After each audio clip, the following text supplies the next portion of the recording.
Hey there, from Bugeyeguy. This is a car that's undergone a big transformation. And let's go see how we did. We'll go check the gas gauge on a fill-up and make sure that when the client gets the car, everything works.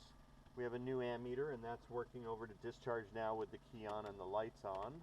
You can see it goes less to negative with the lights off. And there are probably 100 things that have been fixed on this car, but let's go make our next punch list.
And we got great brakes now, which, if you remember when we first got this car, the brakes were terrible.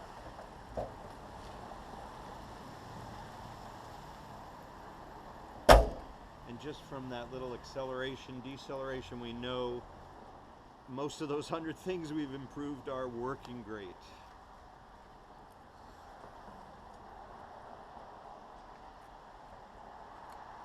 So now what I'm doing, right behind your back, Mr. Camera, is putting my credit card in to fill the tank.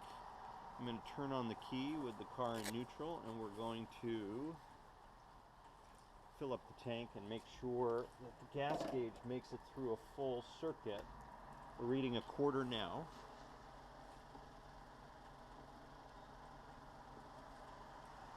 And gas gauges, if you're unfamiliar, are one of the problem areas on all Sprites, and in fact all old British cars.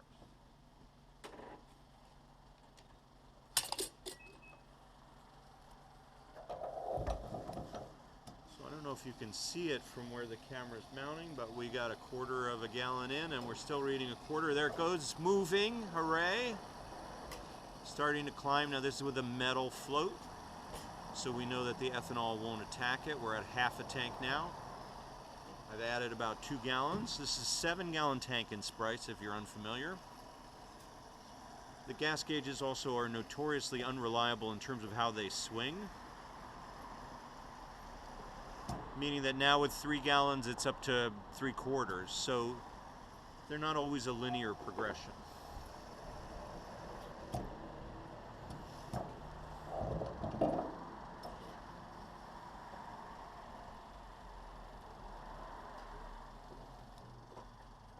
And full.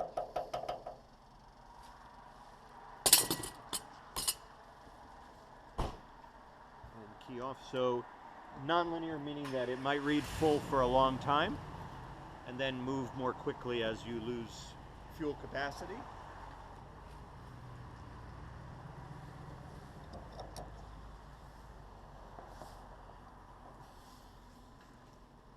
But that's great news that it's swinging properly, and that way now we know that when the client has his car back, his gas gauge has been field tested. We test them when they're out of the car, but we like to do a live test with fuel before we release these cars. And that's basically what I'm looking for, anything that still needs attention before departure.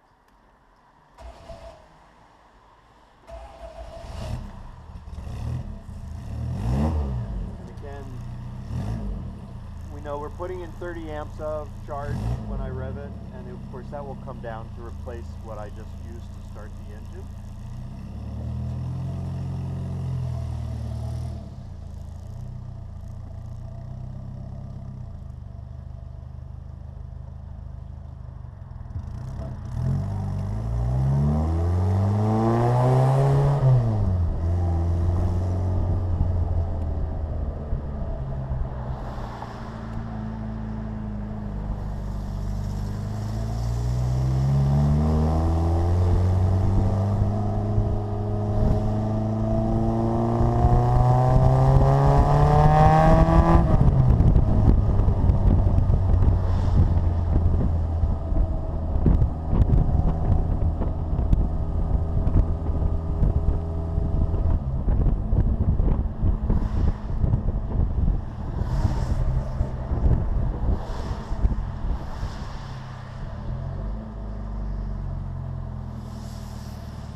dry. But everything I'm doing right now is giving me new information, and in a very short distance I can tell a lot about how successful we've been. The car is tight, the ride quality is great, the brakes are great, the idle is smooth, the oil pressure is where I want it, the temperature is where I want it, the RPMs are right, and the idle is smooth, the speedo is working, it's GPS fed now, the fuel gauge still reads full, which is great. And we're ready to now do some turns and make sure the suspension's tight.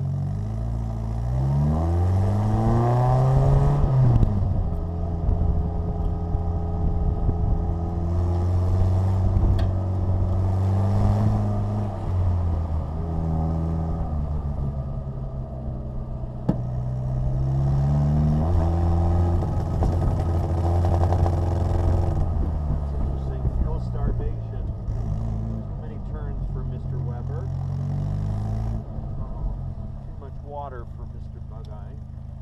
Don't want to get the car that wet.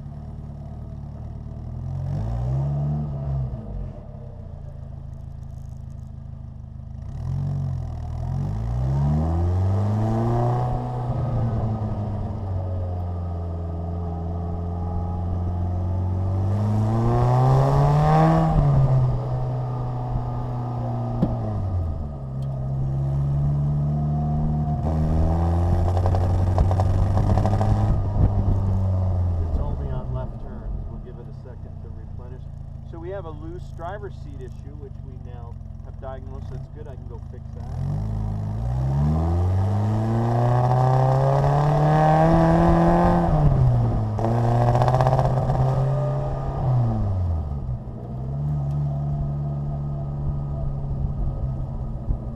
So for whatever reason, we're overtaxing the Weber or the float bowl or the fuel pressure or the fuel pump. But of course, as Terry will ask me when I get back, is this something the client's going to do? Probably not, unless the car is autocrossed. I'm not terribly worried about that fuel starvation issue in repetitive, tight left turns.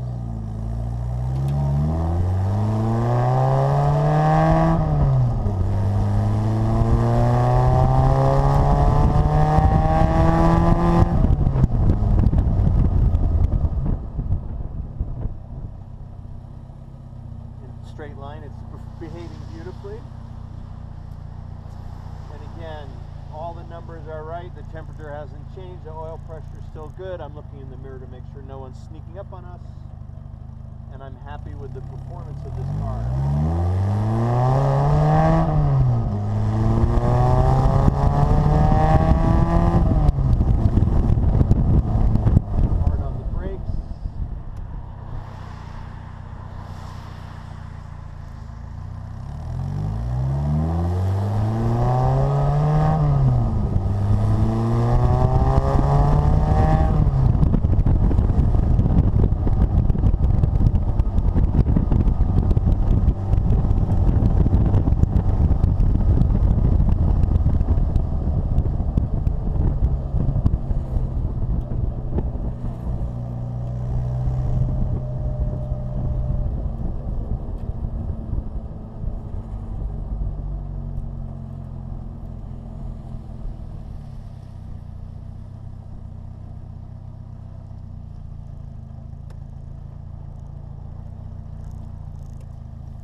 And you can see how narrow our driveway is when we get a big snowstorm.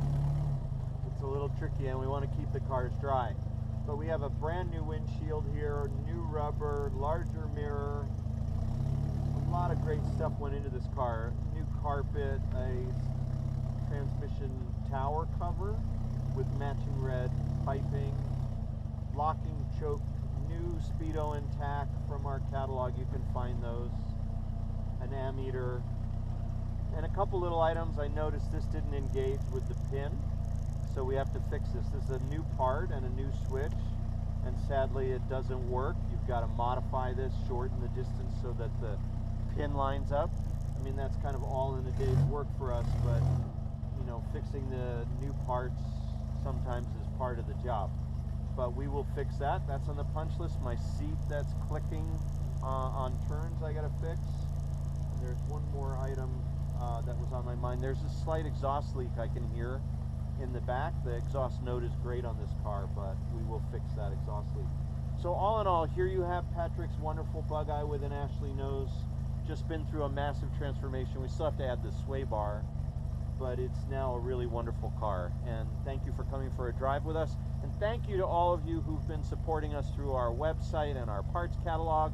A lot of you are sending me great emails. I don't have time to answer everyone, but thank you so much for your support. Have a wonderful day, and may there be a Bugeye in your afternoon.